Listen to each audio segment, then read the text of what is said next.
মা বোনের সম্মান প্রতিষ্ঠা করা হবে। সাজ্জাদ জাহানের রিপোর্ট। ধারাবাহিক নির্বাচনী প্রচারণার অংশ হিসেবে ঢাকা ১০ আসনের ১১ দলীয় জোটের নির্বাচনী সভায় যোগ দেন জামায়াতে ইসলামীর আমির ডাক্তার শফিকুর রহমান। বিজয়ের মালা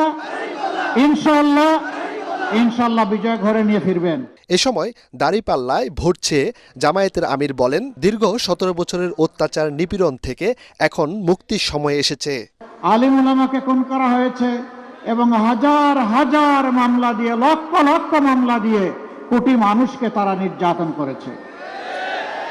সেই নির্যাতনের শিকার যেমন হয়েছেন পুরুষ, তেমনি হয়েছেন নারী। কাউকেই তারা রেহাই দেয়নি। ১২ই ফেব্রুয়ারি নির্বাচনে কেউ ভোট চুরির চেষ্টা করলে তাদের প্রতিহত করার আহ্বান জানান জামায়াতে ইসলামীর আমির। আকাশে কিছু কালো চিল ঘোরাফেরা করছে। ওরা যদি ছু মেরে আপনাদের